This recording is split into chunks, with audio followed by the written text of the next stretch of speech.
அது சரியாக செப்டம்பர் 11, 2001 அமெரிக்காவுடைய முக்கிய நகரமான நியூயார்க் நகரில் அமைஞ்சிருக்கிற லோயர் மேன்ஹாட்டன் அப்படின்ற ஒரு பகுதி. அன்றைய தினம் ஒரு தீவிரவாத கும்பலால் 4 அமெரிக்க ஃப்ளைட் கடத்தப்படுது.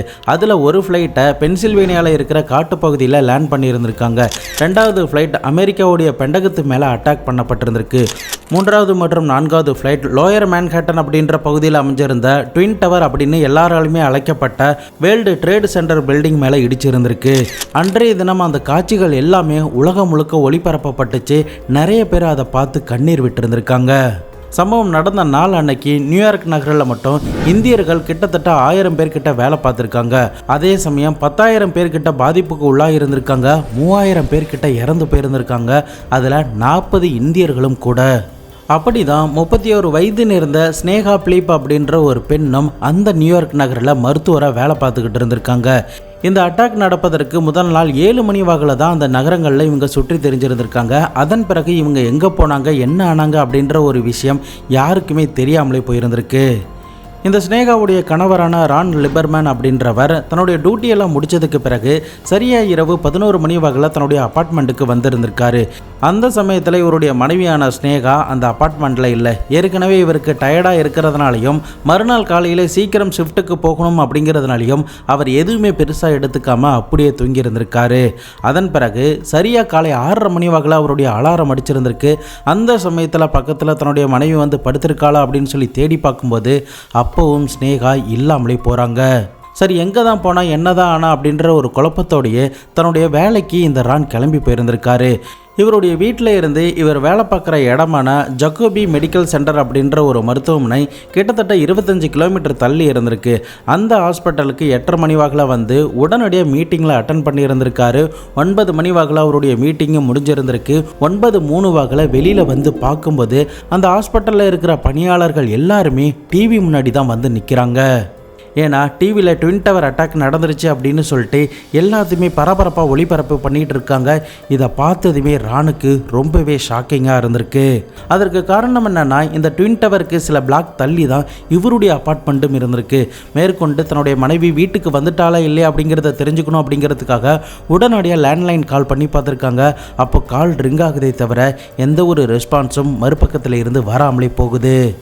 ரான் இந்தளவுக்கு பதட்டம் அடைவதற்கு இன்னொரு காரணம் என்னன்னா, ஸ்னேகா அடிக்கடி நைட்டில் வெளியில் போவாங்க. அப்படி வெளியில் போனாங்கன்னா நள்ளிரவு வாக்கில் வீட்டுக்கு வருவாங்க. அப்படியும் இல்லைனா மறுநாள் காலையில் 10 மணி வாக்கில் கூட வீட்டுக்கு வந்திருந்திருக்காங்க. இதனால் தன்னுடைய மனைவி வீட்டுக்கு வந்திருப்பாளோ அப்படின்ற அடிப்படையில் தான் அவர் தொடர்ந்து கால் பண்ணி பார்த்துக்கிட்டே இருக்காரு. ஆனால் எந்த ஒரு ரெஸ்பான்ஸுமே இல்லாமலே போகுது. நேரம் ஆக ஆக ட்வின் டவர் அட்டாக்கு பாதிப்புக்கு உள்ளான பல பேர் அந்த ஹாஸ்பிட்டலில் தான் வந்து அட்மிட் ஆகுறாங்க. இதனால் அவரால் அந்த ஹாஸ்பிட்டலில் இருந்து வெளியில் போக முடியாத ஒரு சூழ்நிலையும் ஏற்பட ஆரம்பிக்குது. அன்னைக்கு ஸ்னேகா எங்கே தான் போனாங்க, என்ன தான் ஆனாங்க, ஸ்னேகா உயிரோடு இருக்காங்களா இல்லையா, ராணால் அதை கண்டுபிடிக்க முடிஞ்சுதா இல்லையா, ஸ்னேகா அந்த அட்டாக்ல இறந்து போயிருப்பாங்களா, அப்படி இல்லைனா அவங்கள வேற யாராவது கடத்திருப்பாங்களா அப்படின்ற பல சந்தேகத்தோடு தான் இந்த ஸ்னேகாவுடைய வழக்கை பற்றி இன்றைக்கி நாம் பார்க்க போகிறோம். வீடியோவை எந்த இடத்துலையுமே ஸ்கிப் பண்ணாமல் தொடர்ந்து பார்த்துக்கிட்டே வாங்க. நான் உங்கள் Babu Shankar and welcome to Babu Shankar story.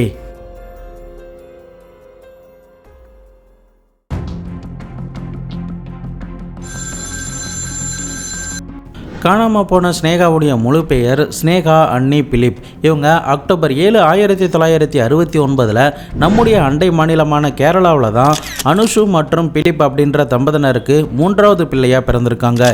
இந்த ஸ்னேகாவுக்கு 2 அண்ணன்கள் இருக்காங்க. அவங்க 2 பேருக்குமே தங்களுடைய தங்கச்சி அப்படின்னா ரொம்பவே பிடிக்கும். ரொம்பவே ப்ரொடக்டிவாக தான் அந்த 2 பிரதர்ஸும் இருந்திருக்காங்க.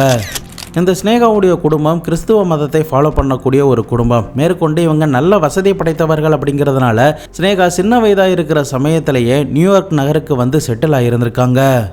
அதன் பிறகு ஸ்னேகாவுடைய பள்ளி பருவம் எல்லாமே அங்கே தான் தொடர ஆரம்பிச்சிருக்கு.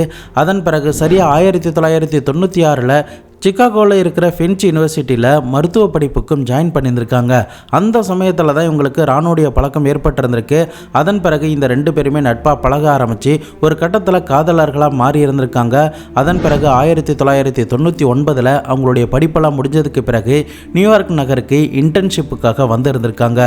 அந்த சமயத்தில் ட்வின் டவருக்கு பக்கத்தில் இருக்கிற ஒரு அப்பார்ட்மெண்ட்டில் லிவிங் டுகெதரில் இருந்திருக்காங்க.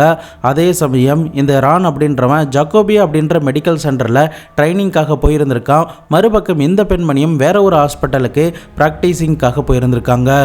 ரெண்டு குடும்பத்தார்களுக்கும் ரெண்டு பேருமே பிடிச்சி போனதுனால இயர் 2000 போல ராணுடைய குடும்பத்தார்கள் முறைப்படியும் இந்திய முறைப்படியும் அமெரிக்காவிலேயே திருமணமாக இருந்திருக்கு. அந்த திருமணத்துடைய பிக்சர்ஸ் எல்லாமே அந்த சமயங்களில் ரொம்பவே பாப்புலராக இருந்திருக்கு.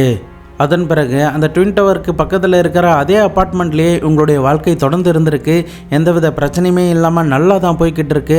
அப்போ தான் சரியாக செப்டம்பர் 10, 2001 வாக்கில் காலை நேரத்தில் ராணுக்கு உண்டான சாப்பாடு எல்லாமே செஞ்சு கொடுத்துட்டு இந்த பெண்மணி ரானை கட்டி பிடிச்சிருந்திருக்காங்க.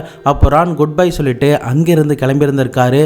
அதுதான் தன்னுடைய மனைவியை பார்த்த கடைசி தருணம் அப்படின்னு பின் நாட்களில் ரானே சொல்லியிருந்திருக்காரு. அன்றைய நாள் ஸ்னேகா தன்னுடைய அம்மாவுக்கு மதியம் 2 மணி வாக்கில் கால் பண்ணி 4 மணி வரைக்கும் பேசியிருந்திருக்காங்க.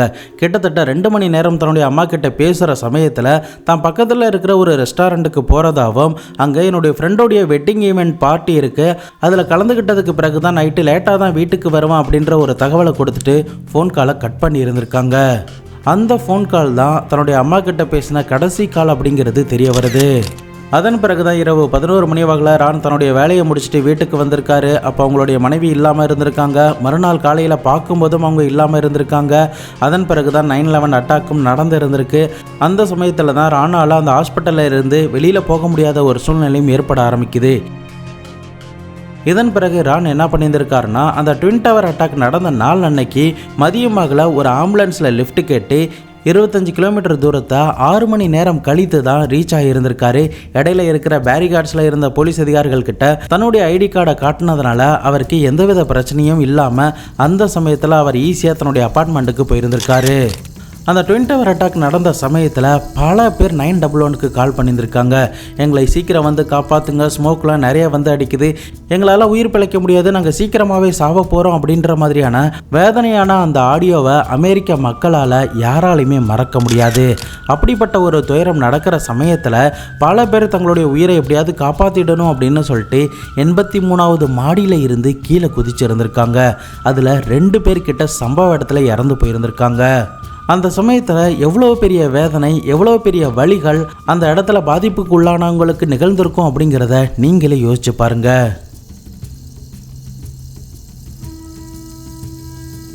சரி, இது ஒரு பக்கம் இருக்கட்டும். இப்போ ஸ்னேகா என்ன ஆனாங்க அப்படிங்கிறத பார்த்துடலாம்.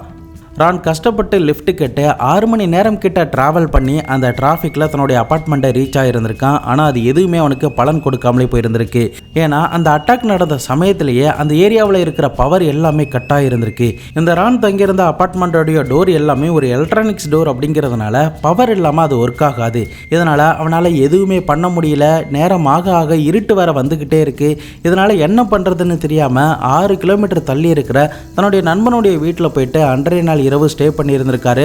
அந்த சமயத்திலும் தன்னுடைய அப்பார்ட்மெண்ட்டுக்கு கால் பண்ணி பார்த்துருந்துருக்கான். ஆனால் யாருமே காலை எடுக்காம தான் இருந்திருக்காங்க. ஒரு சில நாட்களில் அந்த ஏரியா பேக் டு நார்மலுக்கு வந்திருக்கு. பவர் வந்ததுக்கு பிறகு இந்த ரான் தன்னுடைய அப்பார்ட்மெண்ட்டுக்கு போய் பார்த்துருந்துருக்கான். அந்த சமயத்தில் அவனுடைய அப்பார்ட்மெண்ட்டுடைய பால்கனி விண்டோ திறந்திருந்ததுனால வீடு முழுக்க தூசியும் புழுதியாகவும் தான் இருந்திருக்கு. அந்த சமயத்தில் எந்த ஒரு ஃபுட் பிரிண்ட்டுமே இல்லாததுனால யாருமே இந்த இடத்துக்கு வரல அப்படிங்கிறது உறுதியாகுது.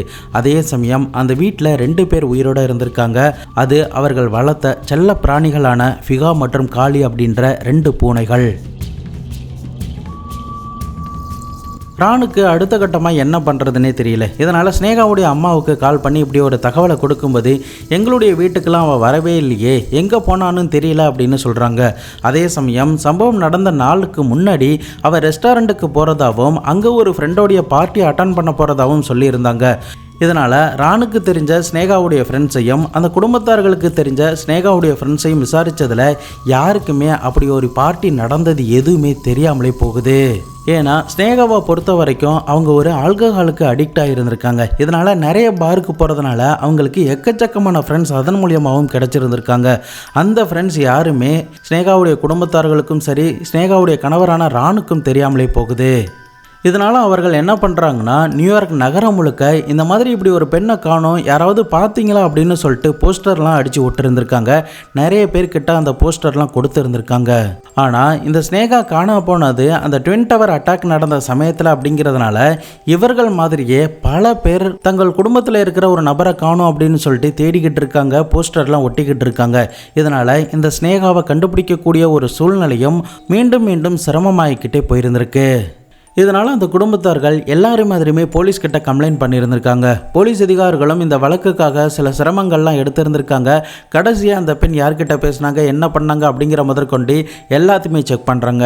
அப்போ தான் 4 மணி வரைக்கும் அவங்க அம்மா கிட்ட பேசியிருக்காங்க அப்படிங்கிறதும், அதன் பிறகு 5:18 வாகில் அந்த அப்பார்ட்மெண்ட்டில் இருந்து வெளியில் போகிறாங்க அப்படிங்கிறது அந்த அப்பார்ட்மெண்ட்டில் இருந்த சிசிடிவி மூலியமாகவும் தெரிய வருது. அதே சமயம் அந்த அப்பார்ட்மெண்ட்டில் இருந்து 2-3 பிளாக் தள்ளி செஞ்சுரி 21 அப்படின்ற ஒரு துணி கடையில் இவங்க துணியெல்லாம் பர்ச்சேஸ் பண்ணுறது எல்லாமே பதிவாக இருந்திருக்கு. மேற்கொண்டு ராணுவோடைய அமெரிக்கன் எக்ஸ்பிரஸ் அப்படின்ற கிரெடிட் கார்டை பயன்படுத்தியிருக்காங்க அப்படிங்கிறதும் தெரிய வருது. அன்றைய நாள் அவங்க நிறைய உள்ளாடைகள், நிறைய துணிகள் மற்றும் 3 ஜோடி ஷூ அப்படின்னு சொல்லிட்டு பல பொருட்கள் 2 கடையில் வாங்கியிருந்திருக்காங்க. இறுதியாக அவங்க உயிரோடு இருந்தது சரியாக 7:18 மணி வாகல அப்படிங்கிறது தெரிய வருது. இது எல்லாமே ட்வின் டவர் அட்டாக் நடக்கிறதுக்கு முதல் நாள் ஈவினிங் 7:18 மணி வாகல நடந்திருக்கு. இதன் பிறகு தான் இந்த பெண் எங்கே போனாங்க, என்ன ஆனாங்க அப்படின்ற எந்த ஒரு டீட்டெயில்ஸுமே கிடைக்கல. அடுத்த நாள் ட்வின் டவர் அட்டாக்கும் நடந்திருந்திருக்கு. இதனால் போலீஸ் அதிகாரிகளுக்கு மேலும் மேலும் சிரமம் இந்த வழக்கில் ஏற்பட ஆரம்பிக்குது. சரி, இந்த வழக்கில் இதுக்கு மேலே எந்த ஒரு தடயமும் கிடைக்கல அப்படின்னு சொல்லிட்டு இந்த வழக்கை கிடப்பில் போட்டுட்டு ட்வின் டவரில் அட்டாக்குன நிறைய பேருடைய உடல்களை இன்னமும் அடையாளம் காண முடியாததுனால டிஎன்ஏ டெஸ்ட் எடுத்து பார்க்குறோம். உங்களுடைய குடும்பத்தார்கள் யாராவது இப்படி காணாமல் போயிருந்தாங்கன்னா நேரடியாக எங்கள்கிட்ட வந்து கம்ப்ளைண்ட் கொடுங்க அப்படின்னு கேட்டிருந்திருக்காங்க. அதே போல் தான் நியூயார்க் போலீஸ் அதிகாரிகள் ஸ்னேகாவும் இந்த அட்டாக்கில் தான் இறந்து போயிருப்பாங்க அப்படின்னு சொன்னதுனால உங்களுக்கும் டிஎன்ஏ டெஸ்ட் எடுத்து பார்க்குறோம், நீங்களும் வேணும்னா டிஎன்ஏ கொடுங்க அப்படின்னு சொல்லும்போது அந்த குடும்பத்தார்கள் அதற்கு சம்மதம் தெரிவிக்காமலே இருக்காங்க. ஏன்னா ஸ்னேகா இன்னமும் உயிரோடு தான் இருக்காங்க அப்படின்னு இவங்க நம்ப ஆரம்பிச்சிருக்காங்க. அடுத்த கட்டமாக ரான் என்ன பண்ணியிருந்திருக்காருன்னா, இந்த பெண் கடைசியாக பர்ச்சேஸ் பண்ண அந்த துணிக்கடைக்கு வெளியில் சில போஸ்டர்லாம் ஒட்டி இருந்திருக்காரு. அதை பார்த்த சில பணியாளர்கள் உடனடியாக ரானுக்கு கால் பண்ணி சம்பவம் நடந்த நாள் அன்னைக்கு ஒரு இந்தியன் கேர்ள் கூட தான் இவங்க வந்தாங்க அப்படின்னும், அதன் பிறகு எங்கே போனாங்க, என்ன ஆனாங்க அப்படிங்கிறது எங்களுக்கு தெரியல அப்படின்னு சொல்லியிருந்திருக்காங்க. ஆனால் சிசிடிவி காட்சிகளை செக் பண்ணி பார்த்ததில் அவங்க ஒரு இந்திய பெண் கூட வந்த மாதிரியான எந்த ஒரு தடயமுமே தெரியல. இதனால் ரான் என்ன பண்ணுறாருன்னா, கென் கேலண்ட் அப்படின்ற ஒரு ரிட்டையரான FBI ஆஃபீஸர்கிட்ட இந்த வழக்கை ஒப்படைச்சி இதை ப்ரைவேட்டாக நீங்கள் இன்வெஸ்டிகேஷன் பண்ணுங்க அப்படின்னு சொல்லியிருந்திருக்காரு.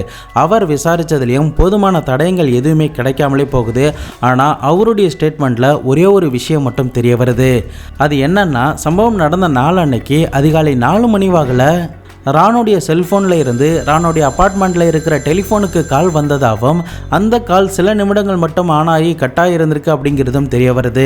இதை பற்றி ரான்கிட்ட விசாரித்ததில், நான் அதிகாலை நேரத்தில் வாய்ஸ் மெயில் ஏதாவது வந்திருக்கா அப்படிங்கிறத செக் பண்ணி பார்த்தேன். அந்த சமயத்தில் தூக்க கலக்கத்தில் நான் டயல் பண்ணியிருந்திருக்கலாம், நான் டயல் பண்ணது கூட எனக்கு ஞாபகம் இல்லை அப்படின்னு தெரிவிச்சிருந்திருக்காரு.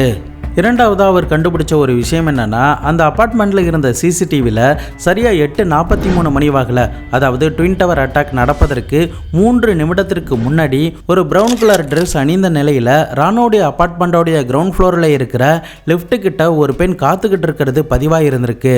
அந்த பெண் பார்ப்பதற்கும் ஸ்னேகா மாதிரி தான் தெரிகிறாங்க. ஆனால் அந்த சமயம் ஒரு காலை நேரம் அப்படிங்கிறதுனால சூரிய வெளிச்சத்தால் சில லைட்ஸ்லாம் ரிஃப்ளெக்ட் ஆனதுனால கேமராவில் சரியாக கிளியராக பதிவாகாமலே போயிருந்திருக்கு.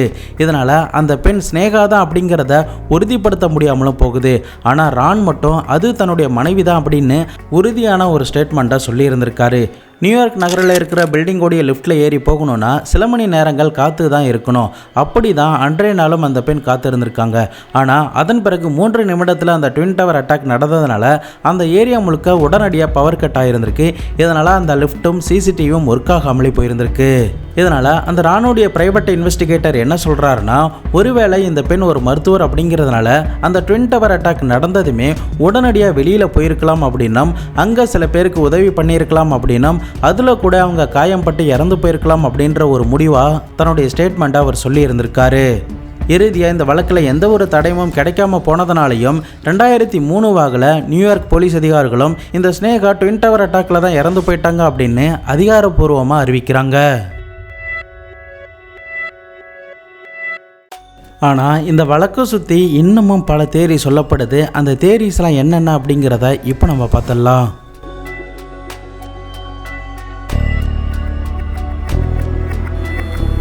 தேரி நம்பர் 1, ட்வின் டவர் அட்டாக் நடந்த நாள் அன்னைக்கு 8:43 மணி வாக்கில் ராணுடைய அப்பார்ட்மெண்ட்டில் இருக்கிற கிரவுண்ட் ஃப்ளோரில் பதிவான சிசிடிவியை வச்சு பார்க்கும்போது லிஃப்ட்டுக்காக காத்துக்கிட்டு இருந்த அந்த பெண்ணும் ப்ரௌன் கலரில் தான் ட்ரெஸ் போட்டிருந்திருக்காங்க. முதல் நாள் தன்னுடைய மனைவியை ஹக் பண்ணிவிட்டு தன்னுடைய ஆஃபீஸுக்கு போகிற சமயத்தில் கூட அந்த ட்ரெஸ் தான் போட்டிருந்திருக்காங்க.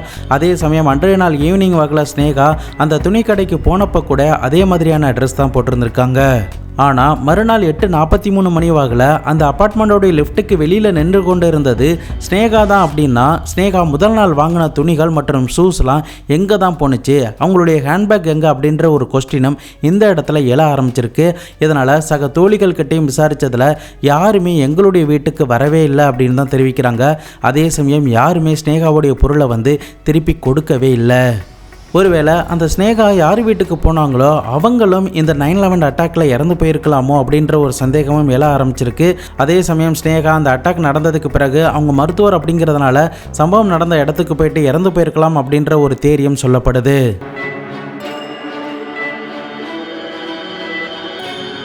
தேரி நம்பர் 2, ஸ்னேகா முதல் நாள் அந்த துணிக்கடையில் நிறைய துணிகள்லாம் பர்ச்சேஸ் பண்ணியிருந்திருக்காங்க.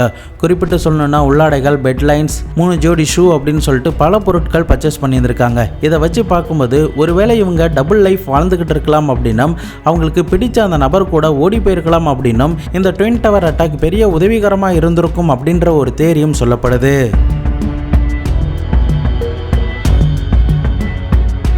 தேரி நம்பர் 3, ஸ்னேகா சம்பவம் நடந்த நாள் அன்னைக்கு லீவு அப்படிங்கிறது எதுவுமே கிடையாது. ஏன்னா அந்த சமயத்தில் அவங்களுக்கு ஜாப்பே கிடையாது. ஏன்னா ஸ்னேகா போய்கொண்டு இருந்த அந்த ஹாஸ்பிட்டலில் ஸ்னேகாவை ஃபயர் பண்ணியிருந்திருக்காங்க. அதற்கு காரணம் இவங்க நிறைய ஆல்கஹாலிக் எடுத்துக்கொண்டதுனாலையும் அதே சமயம் போதையிலேயே ஹாஸ்பிட்டலுக்கு வந்ததுனாலையும் அந்த ஹாஸ்பிட்டலுக்கு வர நோயாளிகளுக்கு இதனால் ஏதாவது பாதிப்பு ஏற்படும் அப்படின்னு சொல்லிட்டு இந்த ஸ்னேகாவை வேலையில் இருந்தே தூக்கி இருந்திருக்காங்க. ஆனால் ஸ்னேகா சில ரெக்வஸ்ட் லெட்டர்லாம் கொடுத்ததுனால நீங்கள் கவுன்சிலிங்லாம் அட்டன் பண்ணணும் அப்படின்னு சொல்லியிருந்திருக்காங்க. அதன் பிறகு அந்த கவுன்சிலிங்லாம் இந்த பெண்மணி அட்டன் பண்ணிட்டு இருந்திருக்காங்க. அதன் பிறகு மறுபடியும் அதே ஹாஸ்பிட்டலுக்கு வேலைக்கு போயிருந்திருக்காங்க. அந்த சமயத்தில் கே மற்றும் லெஸ்பியன் செல்லக்கூடிய பாருக்கு இந்த பெண்மணி போயிட்டு அங்கே ஒரு சில நபர்கள் கிட்ட பிரச்சனை பண்ணி ஒரு ஃபேக்கான கம்ப்ளைண்ட்லாம் கொடுத்ததுனால போலீஸ் அதிகாரிகள் கிட்ட அவங்க வசமாக மாட்டி இருந்திருக்காங்க. இதனால் மொத்தமாகவே இந்த பெண்ணை வேலையில் இருந்து தூக்கி இருந்திருக்காங்க. இந்த வழக்குக்காக ரான் அடிக்கடி கோர்ட்டுக்கு செல்ல வேண்டிய ஒரு தேவையும் ஏற்பட்டிருந்திருக்கு. அந்த சமயத்தில் கோர்ட்டு வாசலில் பயங்கரமாக இவர்கள் 2 பேரும் சண்டை போட்டதாகவும் இதனால் ரான் தான் மறுநாள் செப்டம்பர் 10ஆம் தேதி இந்த பெண்ணை கொலை பண்ணியிருக்கணும் அப்படின்ற ஒரு சந்தேகமும் அந்த சமயத்தில் எழுந்திருந்திருக்கு. தேரி நம்பர் 4, காணாமல் போன ஸ்னேகாவுடைய அண்ணனான ஜான் பிலிப் அப்படின்றவர் ஒரு நாள் தன்னுடைய கேர்ள் ஃப்ரெண்டை அழைத்து கொண்டு ஸ்னேகாவுடைய வீட்டுக்கு போயிருந்திருக்காரு. அந்த சமயத்தில் ஸ்னேகாவும் அவருடைய கேர்ள் ஃப்ரெண்டும் ரொம்பவே நெருக்கமாக ஒரு ஃபிசிக்கல் ரிலேஷன்ஷிப்பில் இருக்கிறத பார்த்துருந்துருக்காரு. இதனால் பயங்கரமாக ஆத்திரமான அந்த ஜான் உடனடியாக தன்னுடைய தங்கையை திட்டிட்டு கேர்ள் ஃப்ரெண்டை அழைத்து கொண்டு அங்கிருந்து போயிருந்திருக்காரு. இதனால் ஸ்னேகாவுடைய அண்ணன் இந்த பெண்ணை ஏதாவது பண்ணியிருக்கலாமோ அப்படின்ற ஒரு சந்தேகமும் அந்த சமயத்தில் எழ ஆரம்பிச்சிருக்கு. மறுபக்கம் ராணுக்கும் ஸ்னேகா லெஸ்பியனாக இருக்கிறதுனால ஒரு ஆத்திரம் ஏற்பட்டு ராணை கொலை பண்ணியிருக்கலாம் அப்படின்ற ஒரு தேரியும் சொல்லப்படுது. தேரி நம்பர் 5, இந்த ஸ்னேகா அடிக்கடி பாருக்கு போகிறதுனால அங்கே நிறைய பேர்கிட்ட பிரச்சனைகள்லாம் இவங்க பண்ணதுனால அவர்கள் யாராவது இவங்கள கொலை பண்ணியிருக்கலாமோ, அப்படி இல்லைன்னா ஸ்ட்ரேஞ்சரை ஒரு ஆளை மீட் பண்ணி அவங்கக்கிட்ட இருந்து போதைப் பொருள்லாம் வாங்கியிருக்கலாம் அப்படின்னும் அவர்கள் யாராவது இவங்களை கடத்திருக்கலாம் அப்படின்ற பல சந்தேகங்களும் எழ ஆரம்பிச்சிருக்கு. தேரி நம்பர் 6, ஒருவேளை ஸ்னேகா ஓடி தான் போயிட்டா அப்படின்னா அவளுடைய பாஸ்போர்ட், அவருடைய ஐடி கார்டு அப்படின்னு சொல்லிட்டு எல்லாமே ராணுடைய அப்பார்ட்மெண்ட்டில் தான் இருக்குது. ஆனால் ஸ்னேகா கடைசியாக அவங்க எடுத்துகிட்டு போனது ராணுடைய அமெரிக்கன் எக்ஸ்பிரஸ் அப்படின்ற கிரெடிட் கார்டு மட்டும்தான். அந்த கிரெடிட் கார்டை செப்டம்பர் 10ஆம் தேதிக்கு மேலே அந்த பெண் பயன்படுத்தவே இல்லை. ஆக மொத்தம் அவங்க உயிரோடு இருக்க வாய்ப்பே இல்லை அப்படின்னு இந்த இடத்துல உறுதியானதாகவும் சில பேர் சொல்லி இருந்திருக்காங்க. அந்த சமயங்களில் ஒரு சில நபர்கள்கிட்ட மட்டும்தான் செல்ஃபோன் இருந்திருக்கு. இந்த ஸ்னேகா கிட்ட எந்த ஒரு செல்ஃபோனுமே இல்லாததுனால அவங்கள கான்டாக்ட் பண்ண முடியாத ஒரு சூழ்நிலையும் ஏற்பட்டிருந்திருக்கு. இப்படி பல தேரி இந்த ஸ்னேகாவுடைய வழக்கில் இப்போ வரைக்கும் சுற்றிக்கிட்டு தான் இருக்குது. ஸ்னேகாவுக்கு என்ன ஆச்சு, ஏதாச்சு, அவங்களுடைய சடலம் எங்கே அப்படின்ற எந்த ஒரு டீட்டெயிலுமே இப்போ வரைக்கும் மர்மமாக தான் நீடிச்சுக்கிட்டே இருக்குது. இறுதியாக 2010 வாக்கில் ரான் இந்த ஸ்னேகாவுடைய குடும்பத்தார்கள் சம்மதத்தோட வேற ஒரு திருமணமும் பண்ணிக்கொண்டு அமெரிக்காவில் தான் வாழ்ந்துக்கிட்டு இருக்காரு. உங்களுக்கு இந்த வழக்கில் எந்த தேரி ஏற்றுக்கிற மாதிரி இருக்குது, நீங்கள் ஸ்னேகாவுக்கு என்ன நடந்திருக்கலாம் அப்படின்னு உங்களுடைய இன்ட்யூஷன் சொல்லுது அப்படிங்கிறத மறக்காமல் கமெண்ட் பாக்ஸில் சொல்லிட்டு போங்க. இந்த வீடியோ பிடிச்சிருந்ததுன்னா 5க்கு எவ்வளோ ஸ்டார் கொடுப்பீங்க அப்படிங்கிறதையும் சொல்லிட்டு போங்க. நம்ம சேனலுக்காக உருவாக்கப்பட்ட இன்ஸ்டாகிராம், டெலிகிராமில் ஃபாலோ பண்ணாதவங்க ஃபாலோ பண்ணிக்கோங்க, ஜாயின் பண்ணாதவங்க ஜாயின் பண்ணிக்கோங்க. நாளை மறுநாள் வேறு ஒரு கிரைம் கேஸோட வேறு ஒரு வீடியோவில் உங்களை வந்து சந்திக்கிறேன். அது வரைக்கும் உங்களிடமிருந்து விடைபெறுவது உங்கள் பாபு சங்கர்.